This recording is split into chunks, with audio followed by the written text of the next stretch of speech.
So Donald Trump's legal problems in Georgia are just heating up. We already knew that there was one grand jury investigating him in that state, largely around the calls he made to Raffensperger after the election, asking him to find the votes. But now there's a second grand jury, perhaps investigating Trump and people like Giuliani around false statements made to official government bodies and government panels. I'm going to play you a clip to explain some of this. What does it mean when we hear reports of two grand juries?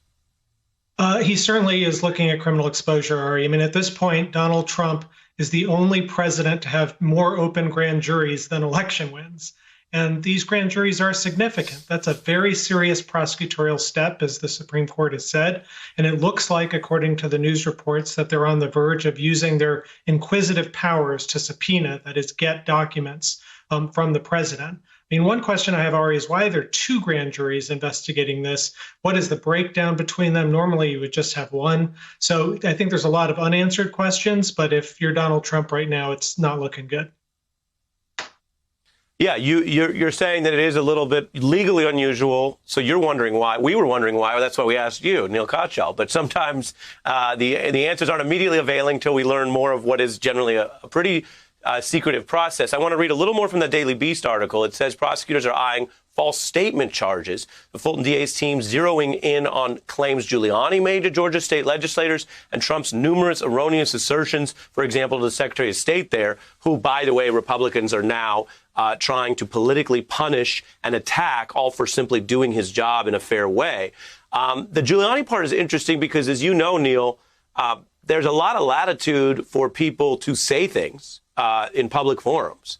What they seem to be getting at is that Donald Trump's demands that his representatives go into government forums, for example. Giuliani testified to government officials forums and other such bodies in more than one state. That may actually be his undoing. And so, as you heard in that clip, Donald Trump is facing two distinct grand juries, which is a big deal, and it's somewhat unprecedented. It's somewhat unusual to have somebody face two distinct grand juries from the same prosecutor. It's likely that they're looking at two distinct cases then.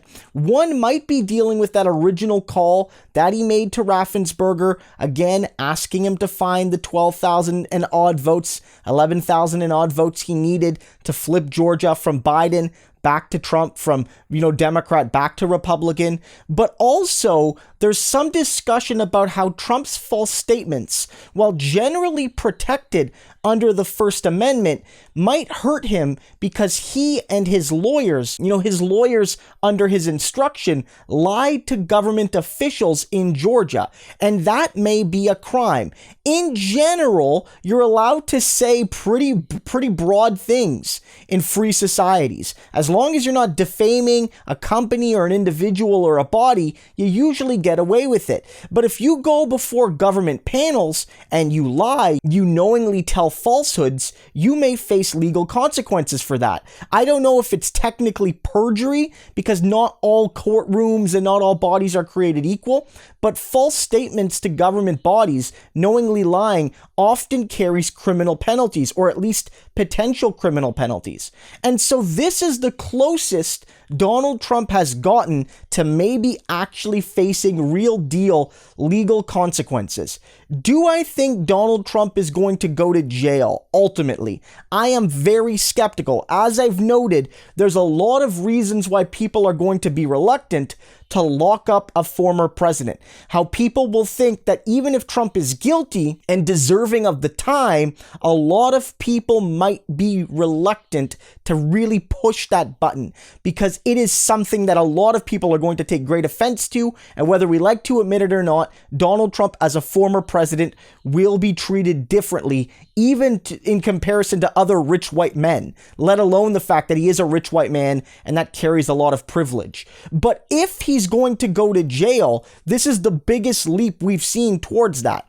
A lot of the other cases, I see them more likely leading to fines and to maybe taking away some of his rights to form businesses. in certain jurisdictions. This is real deal. Donald Trump on the record potentially going down for trying to interfere in an election and trying to lie to public officials or instructing his lawyers to lie to public officials on his behalf.